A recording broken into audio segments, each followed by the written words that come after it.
ეს კედელი არის ხო მაშინ? არისო ეს კედელი ციხესიმაგრეები ეხლა გააკეთეს. არ ვიცი, არამში. ალბათ მე აქ ჩაგვიკეტავენ, აღარ გავატარებენ ამ გზაზე. ესე ვფიქრობ. ალბათ ეშინიათ ეხლა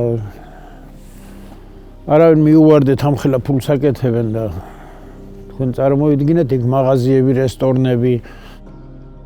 როგორ იქცა წმინდა ნინოს სავანე ქედელლების ჯოჯოხეთად, თის ამბები რამდენიმე წელი აგიყვებათ.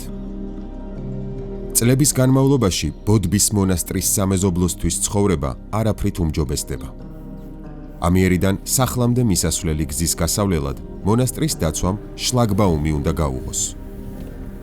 მაღლდება გალავანი ტაძრის გარშემო და ღრმავდება უფსკრული, რომელსაც მონასტრის ბიზნეს ინფრასტრუქტურის მოსაწყობად უკვე 20 წელია მძიმე ტექნიკა თხრის. აბა აქ შეიძლება ადამიანმა გაიაროს, ჩვენი ფულით გავაკეთეთ ეს გზა, მოსახლეობამ ავაკუჩეთ. აქ იყო წყლის გასადენი, ჩადიოდა წყალი იქით ხევში. ამათ აუღეს ეს წყალი და მოუშვეს აქეთ, აი წვიმები რომელიც აქ დიდი ღვარდქაფები იცის. აი ეს კედელი ადრე არ იყო. იმდენი ქნეს რომ ეს ადგილი დაამეწყრეს, წყალი რომ მოვიდა. და იძულებულები გახდნენ რომ აი ეს დიდი კედელი ჩაესხათ საყრდენად, რომ მithom ტაძარი არ დაინგრეულიყო. მე 68 წლის ვარ უკვე, აქ დავიბადე, აქ გავიზარდე. მე ეგეთი რამე არ მინახია რომ ამ სოფელში მეწყერი და რამე ყოფილიყოს. ძალიან მკვიდრი მიწა არის აქ. აი გადაიღეთ, ნაგვით სავსეა. აი იქითაც გადაიღეთ. პირდაპირ ზედ თავზე გვაყრიან ნაგებს, ისე უნამუსოდ გვექცევიან და გვიბრიყვებენ. რას აიგავს ეს? თეოდორასთვის ალბათ ყველაფერი შეიძლება. არავინ შენიშვნას არ აძლევს, ესე იგი დიდი გავლენა აქვს საპატრიარქოში. ხო დაანგრია სოფელი, ადგილები წაგვართ, ამ ხელა 100 წლოვანი აყლის ხეები დაჭრა. ერთი ავტომატი არ აუღია და არ უსვრია, სხვა რა უნდა გააკეთოს. თამაზ გორელიშვილი მონასტრიდან 100-ოდე მეტრში ცხოვრობს. ნაგევი, წყალი, ღვარი პირდაპირ ჩემ ეზოში მოდის, ჩემ სახლში მოდის, რაც კი იქიდან ჩამოდის და რაც კიდე ეს ბინაც იყიდეს, ყველა ბინას ყიდულობენ, ჩემ ბინის გარდა. მე უნდა შევწიროკე. თქვენ წიდოდათ რომ და არ იყიდე? არა, მე არ ავყიდი ამას, მამა პაპის სახლსო ვარია. პირიქით მინდა რომ შევარემონტო გავაკეთო. მაგრამ მეშინია რა, ხელი ვერაფერს ვერ მომიკიდია. რატომ? საშიში ხალხია, სახიფათო ხალხია და აი რომ მოვდივარ მეშინია რომ არაფერი გამიჩალიჩო. მაფიოზა ხალხია, მაფიოზები არიან. აქ ვცხოვრე 17-18 წელი, ჯარიდან რომ ჩამოვენ, მე სიღნაღში შევიძინე, ვინა რომ დავოჯახდი და ბავშვი აქედან იქ ვერ დამყავდა სკოლაში. ეს სახლი რამდენი წლის არის? თქვენი რამდენი თაობა ცხოვრობს? ეს სახლი არის აშენებული 1925 წელს. მანამდე აქ ჩემი პაპა ცხოვრობდა, ნიკოლოზი. ანუ 4 თაობა. 4 თაობა კი, სასაფლაოები აქ აგვაქვს. კარმიდამოს, სადაც გორელიშვილების 4 თაობა მიცხოვრა, პატრონი წლები ვერ ირეგისტრირებდა. ვერ ითვლის რამდენი ფული დასჭირდა ამისთვის, რამდენი საბუთი, რომელთა შორის მონასტრიდან ნებართვაც კი მოითხოვეს. დედაუდან მოგვიტანენ ნებართვაო, რომ ეს ადგილებიო შენზე გაფორმდესო. მერე მეუთხარი ამ რეესტრის უფროსს, რომ ეს დედაუა უფროსი რეესტრისა თუ თქვენ მეტ, რომ ესენი იყვნენ შეთანხმებულები. მოლაპარაკებულები იყვნენ. ის გამომგზავნდა ამასთან, ეს გამგზავნდა იმისთან და ეს რკალზე მატარებდნენ. რო იტყვენ მასხარად ამიგდეს. მონასტრიდან მიღებული უარის და საერო და საეკლესიო ჩინოსნების შეთანხმებული ქმედებების მიუხედავად, თამაზმა კარმიდამო 2 წლის წინ დაიკანონა. იმ დროისთვის მის მეზობლებს სახლები მონასტრისთვის უკვე დათმობილი ჰქონდათ. რეესტრში მიგიყვან გაჩვენებ რუკას, სულ გარშემო შემორტყმული მაქვს საპატრიარქო, წინ საპატრიარქო, გვერდზე საპატრიარქო და შუაში ესე იგი ეთყობა უკვე თვალებში ვეჩხირები კი და იმიტომ ვაგდებენ ეგეთ სიტუაციაში, რომ გზაზეც აღარ მატარებენ, აი გზაზე. ამ გზაზე, რომელზეც ახლა წვიმაში ორხიდიანი მანქანაც გაჭირვებით გაივლის, თამაზის ოჯახს ორი ნაკვეთი ჰქონდა. თითო 1500 კვადრატული მეტრი. რუკაზე ახლა მის მიწებსაც ასე აწერია: საპატრიარქო. დამირეკეს თქვენ შენ ადგილში ვიღაცაო იმას ამუშავებს სახერხსო ელექტროსახერხი რა დრუჟბა. დავინტერესდი რა შეასაქმე მეთქი და მაშინვე წამოვედი. რო გადმოვედი დავინახე ეს ამხელა 100 წლოვანი კაკლები დაბლა ზინყზე ეყარა. ხო და სიმართლე რო გითხრათ, ცუდად გავხდია რა ტირილი ამივარდა ისტერიკული. ოთხარ ხალხო რაშროებით მეთქი მე მაშინ ცოტა ჯეილად ვიყავი და მუშებს უთხარო ეხლა გადით სულ აქედან მეთქი და მე ამან დარეკა პოლიციაში. პოლიციაში რო დარეკა წამიყვანეს პოლიციაში. აღარ მახსოვს ვინ იყო პოლიციის უფროსი. და მაშინ მითხრა რომ მეო დედაოს მეოთხარ მე რო წამომიყვანე ის წამოიყვა და დაგვაპირისპირე მე უთხარ რატო გააკეთა ეს რატო ჩაიდინა მეთქი. მე უფლება არ ამაქო რომ ეკალი აქ მოვიყვანო პოლიციაშიო. მე უთხარ მაშინ ისაყოფილა პოლიციის უფროსი მეთქი. ავდექი წამოვედი. რო წამოვედი სახში ავედი ასე გადავვარდი. რო გადავვარდი სასტრაფო მოვიდა გამსინჯეს რამე აქეთ-იქით გამაქანეს გურჯაანში. ხო და მითხრეს რომ გულის მდგომარეობა ვერაა კარგათო. მე გურჯაანიდან წამიყვანეს თბილისში და რო თბილისიდან ჩამოვედი უკვე სულ შეეღობათ და გადათხილ ტრაქტორები მართალი ბრძანდებით მაშინ იყო ეს ამბავი. თამაზს ძირში მოუჭრეს 100 ძირი კაკალი, რომლიდანაც შემოდგომაზე 2 ტონამდე მოსავალს იღებდა. ასევე მსხვილი შინდი 10 ძირი, 20 ძირი ძველი ქართული ვაშლი სინაპი. მის გაჩეხილ ხილის ბაღებში მონაზვნებმა მარწყვის პლანტაცია გააშენეს. ამდენი მარწყვი 15-10 ის არის მონაზონი. ამდენი მარწყვი მაგათ უნდა ჭამონ, მიაკ სადღაც აბარებენ ყიდიან. ამოტელა ხეხილი დამიჭრეს, მაზარალეს, გამაკულაკეს რა. უდიდესი ეკლესია მდგარა ტაძარი, აი სასაფლაოებია იმის ზევით. წმინდა თეოდორას სახელობისა. იმის მარტო საძირკველია. აღედგინა რაც აქ ფულს ეხარჯავს და რაღაცა. ისე ტაძარი აღედგინა.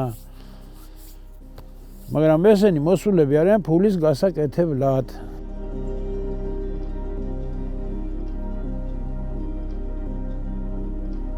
მათი მთავარი ღირებულება ეს არის ფული. აბსოლუტურად ადამიანებსაც კი აი ასე წონის ეს ქალი თეოდორა მახვილაძე. აბა იმას რა წონა აქვს? აი ასე ეს არის მისი სიტყვები. არავინ მათი განკითხველი არ არის. აი რასაც უნდათ იმას აკეთებენ, გამგებელია თუ რა ვიცი მინისტრია თუ პრემიერ-მინისტრია თუ პრეზიდენტია, აქ მოდიან თუ პროკურორია თუ ვინც არის, მოდიან და ყველაზე დიდი უსინდისოები ვინც არიან, ყველაზე დიდი სანთლები უჭირავთ ხელში წირვაზე, ამათ მიერ მიჩეჩებული. ეს არის იმიტომ რომ ჩვენ გადავჭით ფაქტობრივად, ვერაფერს ვერ ხვდებით. აი მამა ჩემიც მაგას ამბობდა ხოლმე რომ ყველა მთავრობისა და ყველა ხელისუფლების პერიოდშიო სულ ყველა არის ესე იგი მართლა რას უნდა გამხდარიყო პროკურორი რო აქ არის მოსამართლე რო აქ არის ყველა მინისტრი რო აქ არის აი რას შეიძლება გახდე ადამიანი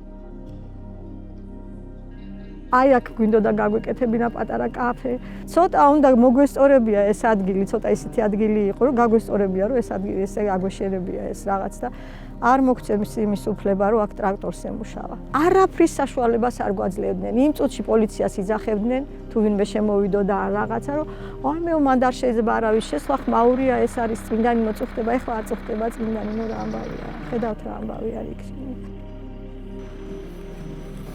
კედელში დაბადებული ანა ხუნაშვილი იხსენებს რომ თავიდან როცა ბოდბეში სამონასტრო ცხოვრება აღადგინეს, სოფელს პირველ იღუმენიასთან შესანიშნავი ურთიერთობა ჩამოუყალიბდა. იღუმენია თეოდორა მახვილაძის ჩამოსვლის შემდეგ კი მონასტერი აირია. ანაყვება რომ ახალმა წინამძღვარმა ჯერ სოფლის წყარო მიითვისა. შემდეგ მოსახლეობისგან სახლები კაპიკებში გამოისყიდა. მოგვიანებით სახელმწიფოსგან მიღებული ასობით ჰექტრობით მიწა არ იკმარეს. მოსახლეობას მამა-პაპისეული მიწები წაართვეს და უბატონო ქიზიყში ასე გაბატონდნენ. რაც სახელმწიფო ქონებიდან უსასყიდლოდ არ ერგოთ, აუქციონზე უკონკურენტოდ შეიძინეს. თავის დროზე მთის ამბებთან საუბრისას არ დამალეს, რომ ადგილობრივი მაცხოვრებლები მათთვის არა მრევლი, არამედ კონკურენტები იყვნენ. აუქციონი ზოგადად ეს არის, ესე იგი, პროცესი სახელმწიფოს მიერ მართული, სადაც კონკურენტები ერთმანეთს ეჯიბრებიან, ანუ ყიდულობს ის, ვინც მეც გადაიხდის. ამიტომ, ესე იგი, კონკურენტი, ანუ მონაწილე, სულაც არ არის დაინტერესებული. ამ შემთხვევაში ჩვენ, როგორც ჩვეულებრივი იურიდიული პირი, ჩვენ კი არა თქვათ ის პირი, ანუ ჩვენ ამ შემთხვევაში დაინტერესებული, სულაც, ესე იგი, არც ერთ აუქციონზე, არც ერთი მონაწილე არ გასცემს ინფორმაციას და არ ეუბნება, არ ეპატიჟება თავის კონკურენტს მასში აუქციონზე მონაწილეობის მისაღებად. მათი ლექსიკა არის მხოლოდ მამა პაპისეული მიწები. არ ყოფილა არც ერთი წელი, რომ მათ მოსავალი მოეყონათ. ჯონჯოლს კრებდნენ, კაკალს კრებდნენ. ეს ხალხი ხმარობდა სახელმწიფო მიწას და თუ შორსწავლად, ესე იგი, რევოლუციამდელი მონასტრის ყოფილ მიწებს. ანუ ჩვენი მამა პაპის მიწებს. ერთ-ერთი მონაზონი მეუბნება ამ ერთი კვირის წინ, რომ ხედაო, გაიხედ გამოიხედე, არც ერთი მოსახლე აქ აღარ არის. ამოწყდა ხალხი მთლიანად. რას ამბობთ მეთქი, როგორ თუ ამოწყდა მეუთხარ. რას ქვია ამოწყდა და იმიტომ რომ აღარ არის სოფელი, იმიტომ რომ ურწმუნოები იყვნენ ისინიო. უფლის წმენა არ ჰქონდათო და უფალმა დასაჯა ეს ხალხი მთლიანად. რას ქვია დასაჯა მეუთხარი? მაგას როგორ ამბობთ, ან თქვენ რა უფლება გაქვთ მეთქი, რომ უფლის სახელით ილაპარაკოთ, რომ დასაჯა უფალმა. და დასაჯაო იმიტომ რომ აი აქ ბარაკები გააკეთესო, ეს ტერიტორიები სულ მონასტრის იყო, მიითვისეს თვითონო. ხო და საერთოდ ღმერთი არ წამდათ მაგათო და აი ვისაც ქმარი უკტებაო, ან ვინცაც შვილი უკტება, ან ვინც გიждდება, რაღაცა ემართება, ეს ყველაფერი უფლისგან მოსდით. ფასიანი პარკინგები, ფასიანი საპირფარეშოები, გაცხარებული საცალო ვაჭრობა და კვების ობიექტი. ბოდბეში ჩასული პირველივე წუთიდან ხვდება, რომ აქ აქტიური ეკონომიკური ზონაა. სოფელი მართლაც აღარ არის.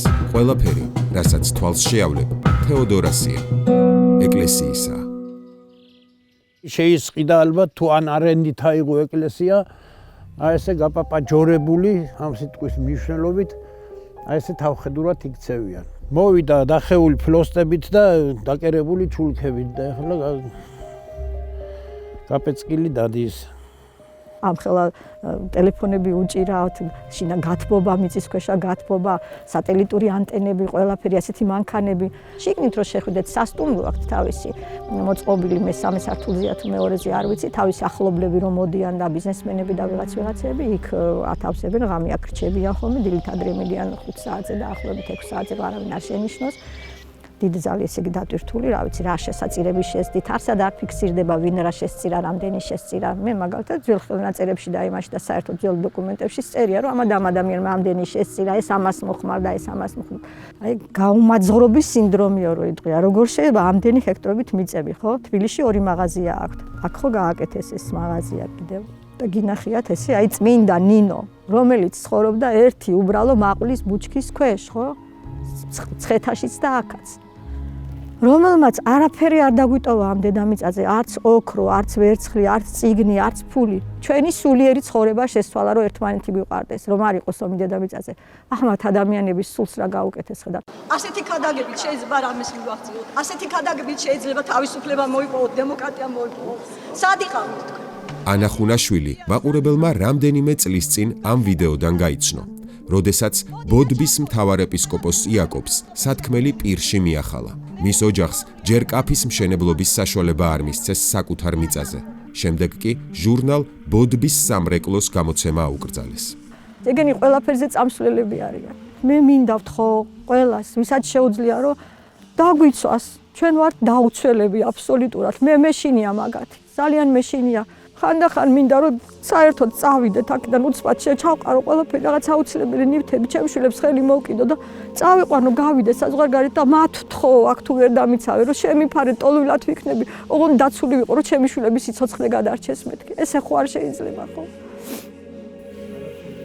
მიუხედავად იმ უსამართლობისა, რომელსაც ქედელელები საკუთრებისთვის, ნორმალური ცხოვრებისთვის ბრძოლაში აწყდებიან, მიუხედავად იმისა, რომ წლების განმავლობაში უყურებენ, როგორი შეზრდილია ერთმანეთთან საერო და საეკლესიო ხელისუფლება, მათ შორის ყველაზე ჯიუტები არ ნებდებიან. თამაზ გორელიშვილმა მისი კუთვნილი და წართმეული ნაკვეთების დასაბრუნებლად ცოტა ხნის წინ სასამართლოში სარჩელი შეიტანა. დიდ კაცთან პატარა კაცსაო, როდის გაესვილია მართალიო. არაფერს იმედი აღარ ამაქვს.